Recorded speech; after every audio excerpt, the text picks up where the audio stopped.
Hey guys, today I want to talk about something that was bugging me when I got the machine and I wanted to use a battery in it, but I wanted to use it like sorted out on these pads versus just loading the whole battery library on one pad and then using it from the keyboard, right? Because that's how you normally would use it, because on these sounds in Maschine you can load just one thing, right? So you can load a plugin on one sound. You wouldn't be able to trigger something from this here. As you can hear, I'm currently triggering this battery right here. Wait, let me open it just so you can see it better.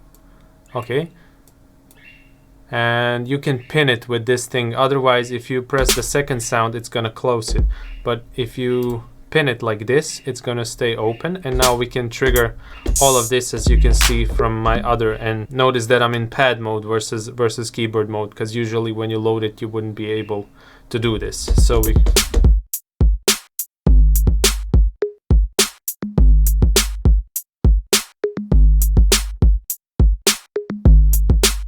if you want to use another battery kit, you just go into your machine and you find your, where it says instruments, and then we go down and find battery. All right, and now we have all these kits here, and we can sort them out if we want by these. So you can find the particular expansion. So for example, I don't know, I really like Golden Kingdom, so we can load something from there. So for example, let's load this one. And oh, sorry, keep in mind, undo, that you have, when you load your kit, you have to load it on the sound one, because when you, as you play the sounds on your machine, the last sound you played is gonna be loaded up into Maschine as the sound you want to load your kit on. So make sure to always press sound 1, and then you can go and load this kit onto sound 1. And because we already predefined everything, it's gonna load that kit onto that sound, and you're gonna be able to trigger all of the sounds from that kit from your other sounds. And this is a really convenient way to just change your kits on the fly. So if you're not feeling one kit, you can just load another one. If you really like using battery, because battery is really, it has a lot of options for even creating your own drum kits. So you can use it this way and still be intuitive for Maschine. That was really weird for me, because nobody really explains this to you when you get it. They just give you all these products, especially if you get like complete 12 or complete 13 now. Most of the time it's really intuitive, but some of the things like this battery, using it with Maschine can be really confusing. So let's say you want to do the same thing and you don't know where to start. So let's load this. I'm gonna load a new project in FL Studio, because this is gonna reset my machine, and now I can show you how to do that. Okay, so the new project is now loaded. So I had to reshoot this part because my sound died on me. What you would do first is you would load your battery on your sound 1, right? We're gonna go actually out of the user section, and we're gonna go to instruments here, and let's find battery down here. Okay, now it's loaded on sound 1, right? And for someone who is just starting to use Maschine, this can be confusing as hell, because you loaded your drum kit and it just only this one thing is lit up. Like, what the fuck? The way to actually handle this, what we need to do is we need to connect all of these sounds to sound 1, right? And you can now hear there is sound coming from here, but it's not even a drum, it's just some synth. So the way that we do this is we need to, for example, this first thing needs to stay the same, right? And all of the other sounds need to be connected to this one. So we go to sound 2, we press here channel MIDI, and if your output is selected, you need to go right until it says MIDI here. And if your output is not selected, you can move left and right with the 4D encoder. And what that means basically is that we need to set MIDI output for this particular sound. Our MIDI output will be sound 1. What that means is that sound 2 is gonna, whatever is happening on sound 2, all MIDI data will be sent to sound 1. So it's gonna trigger things in sound 1. So just make sure for all of these sounds, we need to go one by one. So sound 2 needs to be set to sound 1 and channel 1. Sound 3 needs to be set to sound 1, channel 1. Okay. Sound 4, again, sound 1, channel 1. Here, sound 1, channel 1, and I'm gonna do this for the rest of them. Now, if you're wondering why these channels are useful, these MIDI channels are useful, for example, if you have your contact library on your sound 1. And let's say you load multiple instruments inside that contact instance, you would be able to trigger them from other sounds without loading extra contact instances. You would just say, okay, sound 2 will trigger sound 1, channel 2, right? So the second thing in contact on sound 1. Okay. And as you can hear, all of these sounds trigger the same thing in that kit.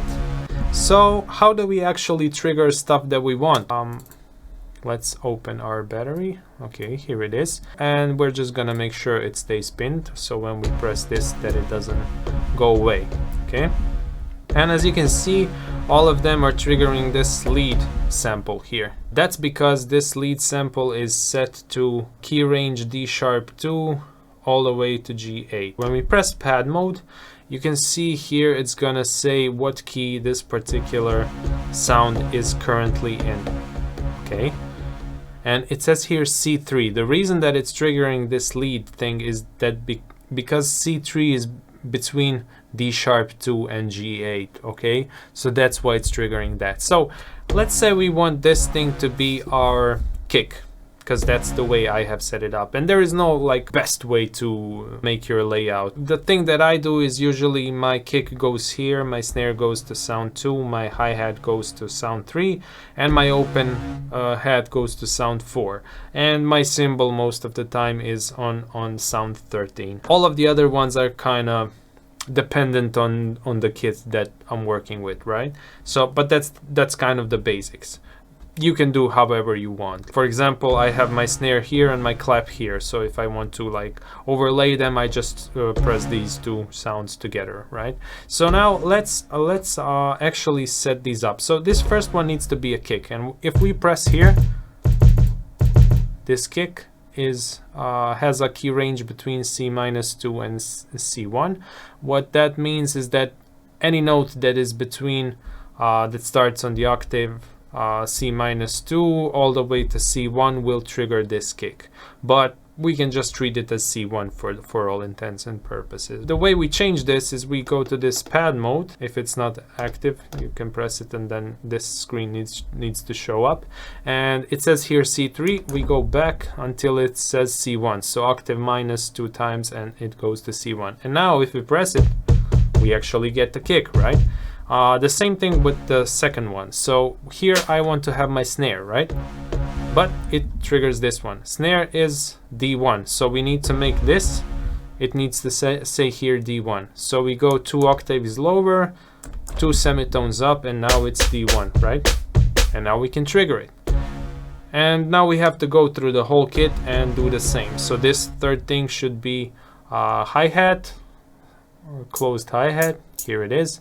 It says here G#1. Okay, so we press here, it says here C3. Let's go to C2 and then just drop a couple semitones until we're at G#1.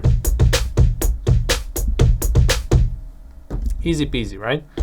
And I'm not gonna actually go through them all, but this is what you would need to do. Set it up any way you want. Just when you close, you can click these sounds here and see what notes they have right here, and then you just decide where do you want to trigger them from. I think the easiest way would be to map it the way they have it mapped here, right? So 4 times 4, so just copy this overlay if you don't have any predefined. This is how I like to work. I like my kick being here and my snare here. And the good thing about this is that later when you load any other battery kit, it's just gonna use the same overlay, right? So, oh, one thing I forgot to tell you. Once you're done with this, you go here and you press Save As, and this is gonna open this screen and it's gonna ask you where you want to save it. And as you can see, I put my Maschine stuff on my external drive, so in case my computer gets fucked up, I have it saved here. And these are all of the kits, and you have an option to actually save it with samples.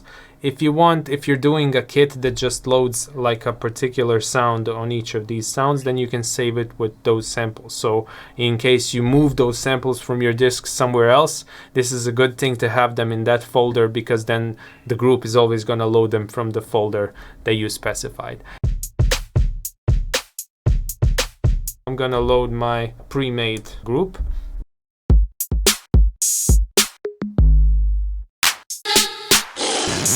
This already has the same thing. So here is a kick, here is a snare. And if I now go back to the battery instruments, and let's say I want another kit loaded here.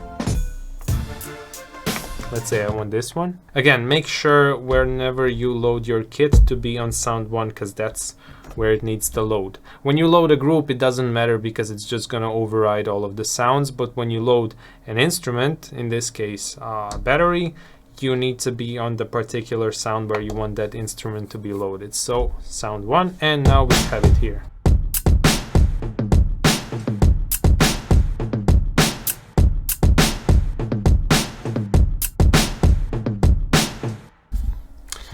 And as you can see, you can just go through them and always make sure you're on sound 1. Go through your kits.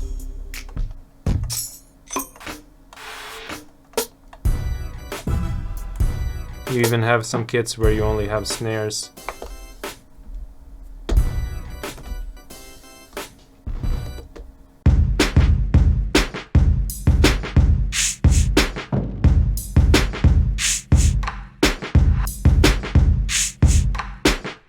And you can play with it, like be creative.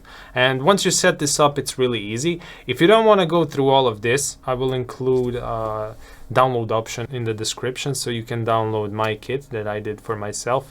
And just make sure when you import it from group, make sure that this thing here plus routing is checked. It's basically highlighted, right? Without this, it wouldn't work, because Maschine wouldn't know that it needs to load different routing for that kit. So just make sure that this thing is on. The patterns thing, you don't really need it unless you want to use like pre-made patterns for the drums, but we want to do them ourselves, right? One more thing, the place where you put this when you download it, you can check it here.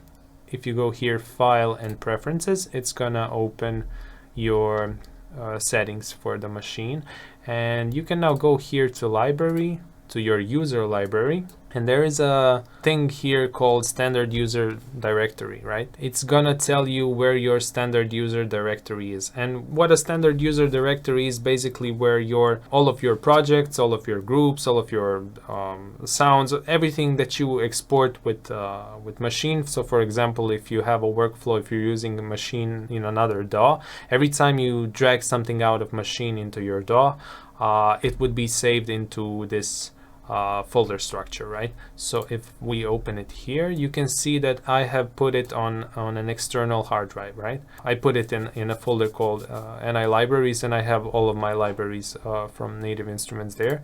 So if we open it, you can see that there are different folders in here. So just make sure that this group goes into this folder, wherever that is. For you, it might tell you that it's somewhere else. Okay, so just follow that folder structure and put it in there. Okay, it's gonna appear here then, so it's gonna make it easy for you to load up the next time you start. So yeah, that's it.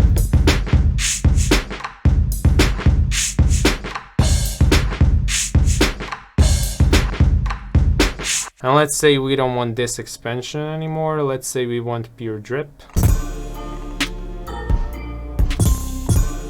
This one is kind of nice. Let's say we want that. Go out of the browser.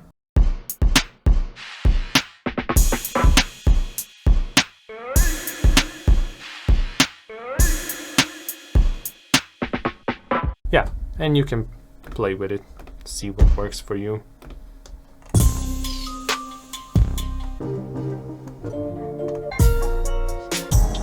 Find something nice, right?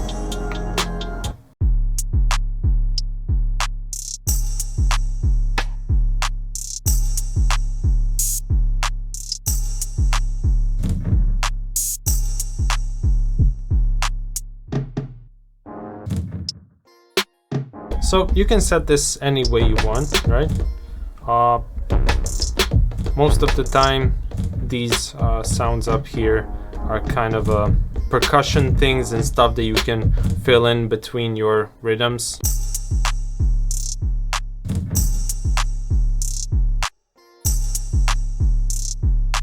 At least that's the way I have set it up. If you're gonna download the group I have provided in the description, that's how it's gonna work. So yeah, if you have any more questions, just leave them in the comments and I'll try to answer them as soon as I can. Subscribe to be notified about any more videos. Press like and see you in another video. Bye.